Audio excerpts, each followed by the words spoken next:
Leg जो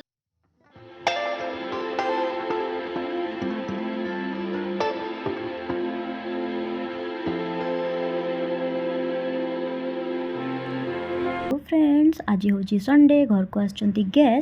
guest माने कौन कि हजबैंड को कलीग तो तांको पाई मु प्रिपेयर करुच्ची झटपट से लंच आ लंच रे आज मु डिसाइड करछि करिया पाई कढ़ाई मटर पनीर आ ता सांग को दाल फ्राए ता सांग को वेजिटेबल बिरयानी तो झटपट से मु रेडी कर देबी तो कढ़ाई रे एठी मु मसला रेडी कर देलिनी एठी एबे मु पकोची जो सर को भलकी घांटी दबा टिके समय पाई छाड़ी दबा आ ए समय रे मु मटर चना भी पके दूची एठी कहीं कंचा मटर चना टिके सिझिबा टाइम लगे से मुझे मटर चना पके दूची एपटे मु दाली भी प्रेशर कुकर कर सारे तो ये मुझे राहड़ दाली रे लुण और टमाटर देकी ताको बॉईल कर देछि एबे जो ए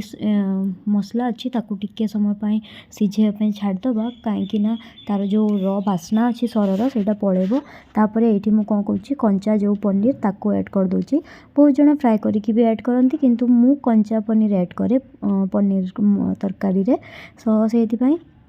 पनीर ऐड करदेली एबे एटा को नौची मु एबे धनिया पत्र को भी मुझे ऐड करदेवी आ हमर कढ़ाई पनीर रेडी।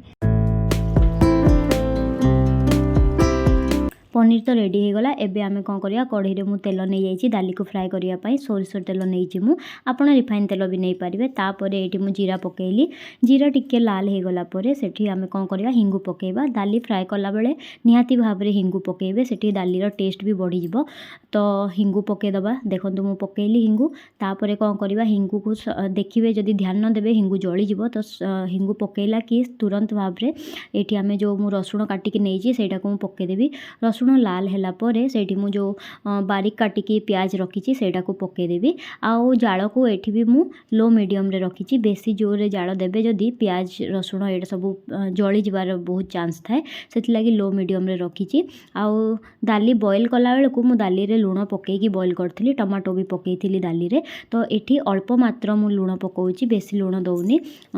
तो लुण पकेला परे एठी मु काश्मीरी लाल मिर्च पाउडर पकाउची कलर पई जहा द्वारा कि दाली जो फ्राए करवा तार कलर बहुत भल आसीबो आउ जो काश्मीरी लाल मिर्च पकेला तुरंत मात्रे कि आमे एफटी दाली पकेदबा दाली पकेकी घांटी दबा आउ सेठी आमे कौन करिया धनिया पत्र मु चुना चुना कर काटिकी नहीं जाइछि ताकू पकेदबा आउ आमर ए दाल फ्राए रेडी हेलानी दाल फ्राए परे एपटे मु कौन करूची बिरयानी पाई तेल नहीं जाइछि रिफाइन तेल भल की टिके तेल नेबे आउ सेठी मु जो अलैच लवंग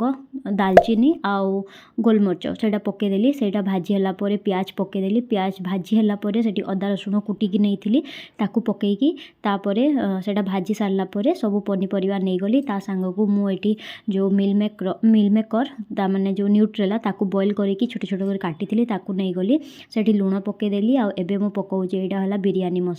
बिरयानी मसला और लुण पकईकि परिया को भलकी भाजी देबे जद्वारा कि मसला परिवारे भलकी मिसी जिवो आउ टिके समय भाजिबे जह भाजिबेनी लुण पकेला परे निहाती भाबरे आपण जेहेतु परिवा को चुना चुना कर काटिथिबे सेटा सिझी जाए तापरे मु एठी राइस को धोईकी रखिथिली सेटा को पकईकि एकदम कम टाइम माने 10 रु 20 सेकेंड पई ही आपण भाजिबे नहले चाउल गुडाक भांगी जिवो भांगी गले बिरयानी भल हबनी तो चाउल पकईकि तापरे आपण जेते चाउल नैथिबे तार डबल अमाउंट रे पानी पकई देबे आउ अधा लेंबू चिपी देबे आउ लुण जेते आपन को दरकार स्वाद अनुसार आपन लुण पके देबे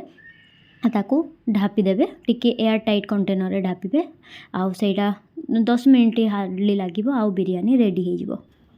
सांग मैंने एबे हो गलानी संध्या टाइम ईशान पाठ पढ़ा समय तो संध्या रे ईशान 5टा 5:30 रु पढ़ाई बसे 6:30 7टा जाए बसे तो आग को ता स्कूल रे तार सेकेंड टर्म एग्जाम अच्छी से लगी एबे से मैथ रो प्रैक्टिस करछि लेग जल्दी इटा वीडियो टीचर को पठावी टीचर ईशान लिख नहीं रहा है ये देखिए ऐसे एक्टिंग कर रहा है लो टीचर लो टीचर लो कॉपी कैट लो ठीक है चल